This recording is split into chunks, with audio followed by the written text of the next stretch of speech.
hanya pahlawan berdoa. Baik, siap berat.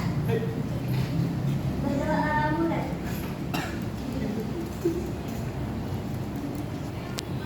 Berdoa selesai. Makasih ya. Kita mulai dari mengambil atensi terlebih dahulu ya. Silakan Mesya masuk.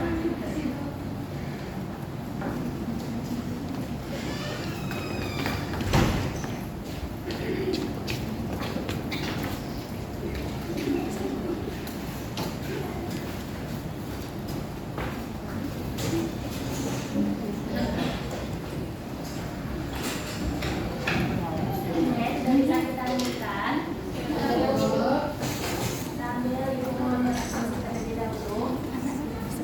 Nola Ergana, Ria, Selomita, Sahara, Nadia, Mesya, Tiara, Mega, Gita, Kurnia, Melisa, Ratna, Rafni, Naya, Isko. Hai Bu. Sepertinya hari ini kita hadir semuanya. Sebelum memulai pembelajaran, itu sedikit isi karena ada yang kosong di depan. Untuk meja dari Tiara, Mega boleh pindah ke sini.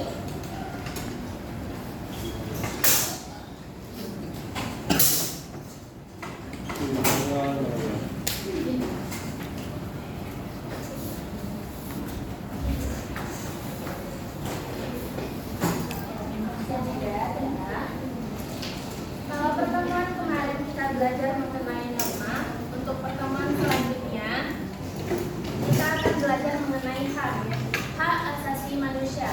Untuk Ananda semua, segala sesuatu yang mengganggu di atas meja harap disimpan dan fokus pada pembelajaran kita pada siang hari ini. Sebelum kita masuk, Ibu ingin tanya kepada Anda sekalian, apakah yang sudah ada yang tahu apa itu HAM? Asasi. Apa Melisa? Tidak apa itu? HAM itu apa? HAM itu tahu.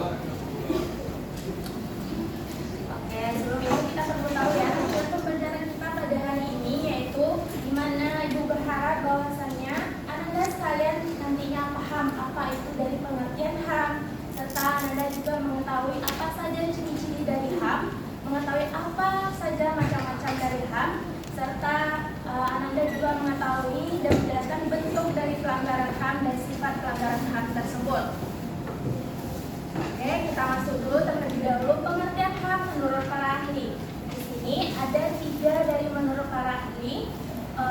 Ibu mohon kepada Tata bacakan yang dari para ahli dan Matterson. Pengertian HAM menurut dan Patterson, HAM adalah hak-hak yang ada pada setiap manusia yang tanpanya manusia mustahil hidup sebagai manusia. Oke, terima kasih Tata. Boleh kepada Sahara, Ibu minta tolong bacakan yang kedua. Pengertian HAM menurut ahli Maria Budiarto, HAM adalah hak yang dimiliki setiap orang sejak lahir di dunia.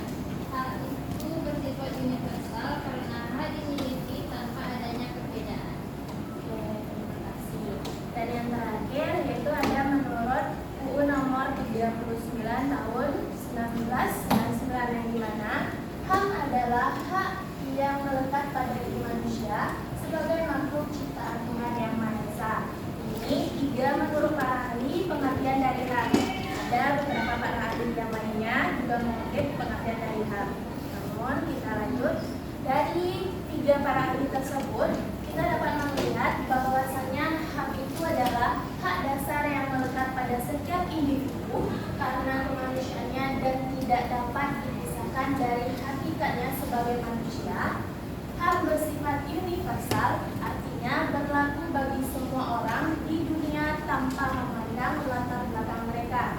Dari pengertian ini, kita dapat mengetahui bahwasannya hak asasi manusia ini adalah yang bersifat universal dan semua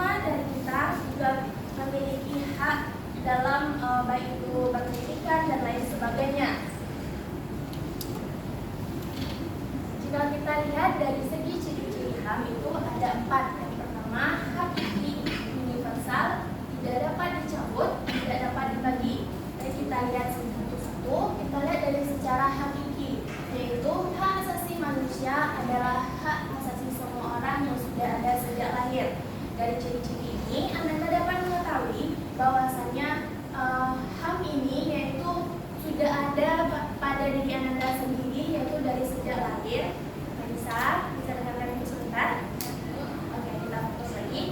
Yang kedua yaitu universal, yaitu hak asasi manusia berlaku untuk semua orang tanpa memandang status, suku, bangsa, gender atau perbedaan lainnya. Dari ciri yang kedua ini, Anda tahu bahwasannya hak asasi manusia tersebut berhak dimiliki oleh semua orang tanpa memandang dari ras, suku, bangsa, gender atau perbedaan lainnya. Dalam artian semuanya memiliki hak asasi manusia yang sama.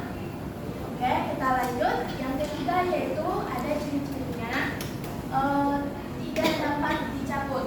Artinya hak asasi manusia tidak dapat dicabut atau diserahkan kepada pihak lain. Setiap hak yang Anda miliki berarti tidak dapat untuk diserahkan atau dibagi kepada orang lain. Sampai di sini paham? Paham. Oke, kita lanjut yang terakhir yaitu tidak dapat dibagi. Dan yang artinya yaitu semua orang berhak mendapatkan semua hak, apakah itu hak sipil, hak ekonomi, hak hidup dan lain-lainnya.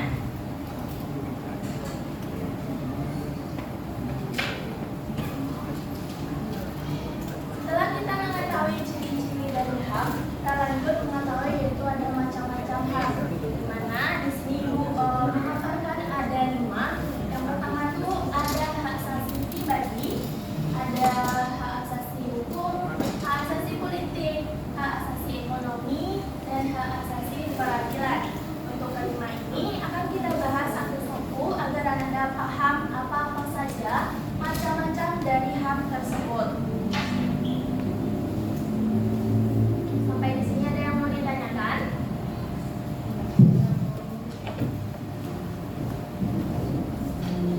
Oke, kita lihat dari yang pertama, yaitu ada hak asasi pribadi. Adalah hak yang meliputi kebebasan menyatakan pendapat, kebebasan memeluk agama, kebebasan bergerak dan sebagainya.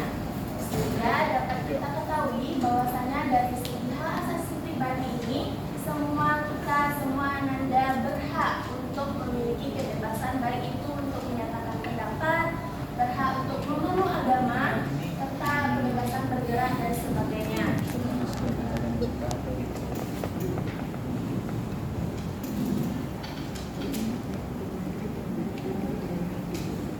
Selain dari yang dikatakan pada hak asasi pribadi ini, Ibu pengen tahu apa contoh hak asasi pribadi yang lainnya yang Anda ketahui dan itu berhak untuk Anda mendapatkannya.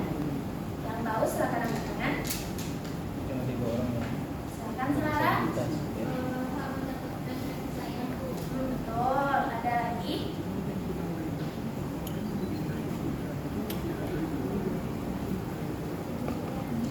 Mau mendapatkan pendidikan, Bu. Terima kasih ya Tata dan juga Sarah. Tepuk tangan untuk Tata dan dan kita lanjut ke yang kedua, yaitu ada namanya hak asasi politik.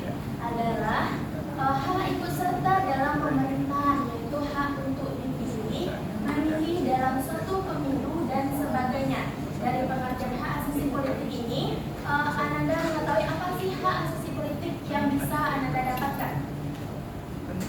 Dari penjelasan yang sudah Ibu berikan ini, apa yang dapat Anda tarik kesimpulannya bahwasanya hak asasi politik ini Anda berhak untuk apa saja?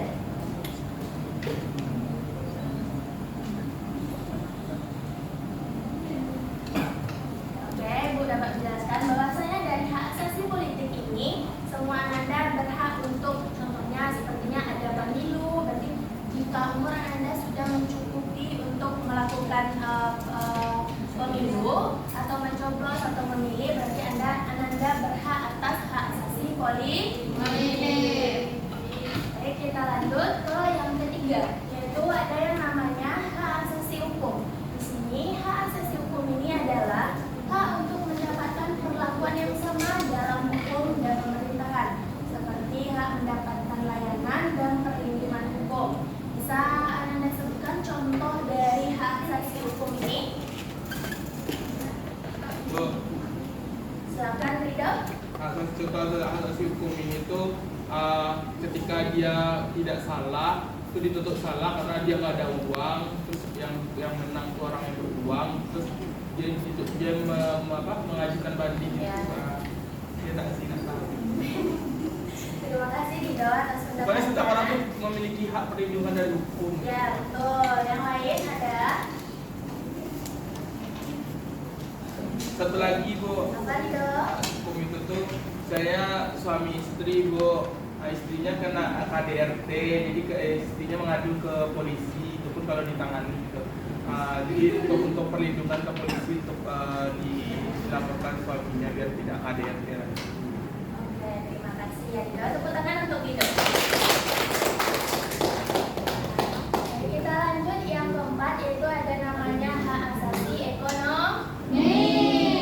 Di mana hak asasi ekonomi ini adalah hak untuk memiliki, membeli dan menjual, seperti hak bebas melakukan kegiatan jual beli, hak memiliki pekerjaan dan lain-lain.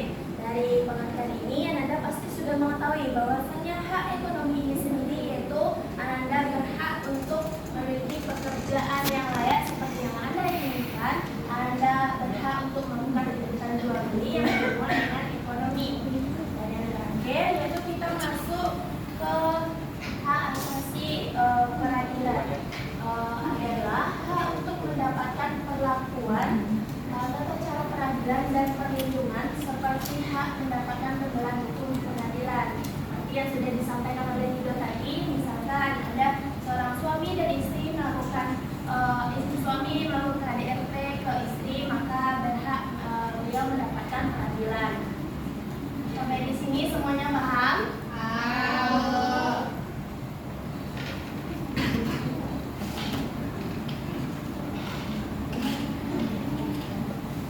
Nah, kita lanjut. Setelah kita mengetahui tadi apa saja macam-macam dari HAM, ciri-ciri HAM, kita lanjut ke yaitu yang namanya bentuk pelanggaran dari HAM.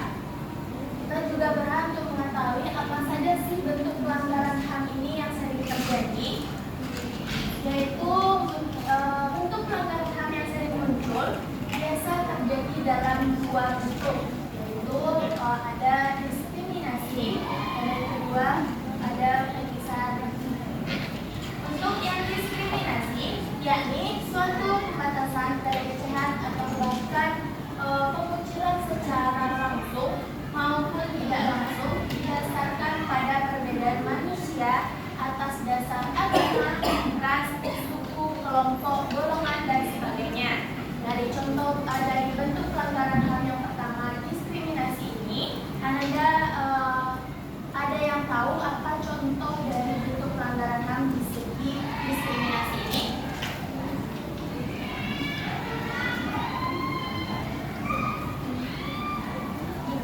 Bu, Oke, silakan Ridho. ini biasanya terjadi Bu, diskriminasi itu kayak dalam lingkungan apa namanya bekerja, terus ada satu tuh yang misalnya kulit hitam, biasanya di negara-negara Eropa Bu, terus mereka tuh yang kaum putih itu nggak mau melibatkan orang-orang kulit hitam gitu, atau ini juga bisa terjadi Bu kayak di negara kita. Seperti apa Ridho? Apa namanya yang lingkungan muslim biasanya sering menyampingkan yang agama non muslim gitu, itu dalam segi dalam bergaul, bertindak maupun dalam bekerja. Ya, berarti dalam kata-kata kayak ada yang kayak membeda-bedakan. Nah, ini agama Muslim, Kristen, Islam. Iya. Oke, terima kasih Ridho. Tepuk tangan untuk Ridho. Yang disampaikan oleh Ridho tersebut adalah benar bahwasannya contoh yang dipaparkan Ridho tadi adalah salah satu bentuk pelanggaran HAM yang mungkin sering terjadi dan muncul dalam lingkungan kita sehari-hari. Untuk Anda yang lain, Masih ada yang ingin menyampaikan contoh dari bentuk pelanggaran HAM bidang diskriminasi?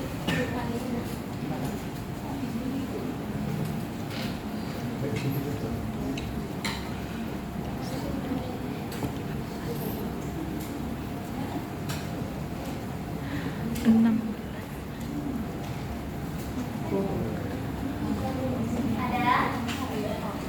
Berarti sudah paham ya dari contoh yang dipaparkan oleh Ridho tadi? Sudah, Bu. Sudah bisa kita lanjut? Bisa, Bu. Oke, yang kedua itu ada yang namanya penyiksaan. Penyiksaan ini sendiri yakni perbuatan yang dilakukan secara sengaja sehingga menimbulkan rasa sakit yang teramat atau penderitaan baik itu jasmani maupun rohani pada seseorang untuk mendapatkan pengakuan dari seseorang ataupun orang ketiga. Nah, dari penyiksaan ini, dari pengertian yang sudah Ibu sampaikan, mungkin dapat Anda lihat bahwasanya di sini mengatakan bahwasanya yaitu penyiksaan ini adalah segi perbuatan yang dilakukan secara sengaja sehingga menimbulkan rasa sakit yang teramat atau penderitaan baik itu jasmani maupun rohani. Ada yang bisa memberikan contohnya bentuk pelanggaran dari segi penyiksaan ini?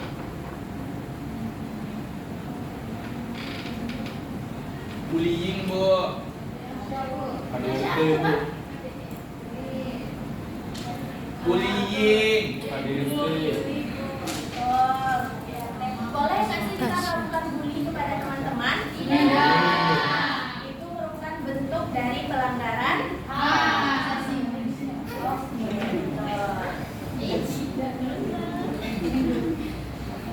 sampai di sini ada yang ingin bertanya? Lilin Tasya kena bully. Sudah bisa Ibu lanjutkan? Bisa, Bu. Oke, kita lanjut yaitu ada yang namanya sifat pelanggaran HAM. Boleh dengarkan Ibu sebentar. Ali. Oke, kita lanjut. Jadi berdasarkan sifat pelanggaran HAM ini dibedakan menjadi dua, yaitu pelanggaran HAM berat dan juga pelanggaran HAM Ringan. Pelanggaran HAM berat yaitu pelanggaran HAM yang bersifat berbahaya dan mengancam nyawa manusia seperti pembunuhan, penganiayaan, perampokan, perbudakan dan lain sebagainya. Jadi dari bentuk pelanggaran yang sudah Ibu sampaikan tadi ada itu namanya pelanggaran HAM berat dan juga pelanggaran HAM ringan. Di mana pelanggaran HAM berat ini segala 19. bisa dengarkan Ibu. Oke, kita lanjut. Di mana pelanggaran HAM berat ini yaitu yang bersifat berbahaya atau mengancam nyawa manusia. Baik, kita lanjut. Yang kedua yaitu ada namanya pelanggaran HAM ringan. Dari pelanggaran HAM ringan ini ya dapat dikatakan yang tidak mengancam jiwa. Artinya berbalikan dari pelanggaran HAM yang berat.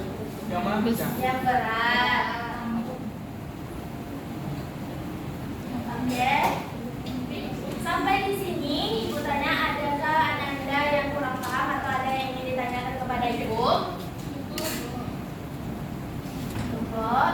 Sampai kita di penghujung materi kita pada hari ini, sehingga dari pelajaran mengenai HAM ini, Ibu berikan kesimpulan kepada Anda sekalian bahwasanya hak asasi manusia itu adalah hak dasar yang melekat pada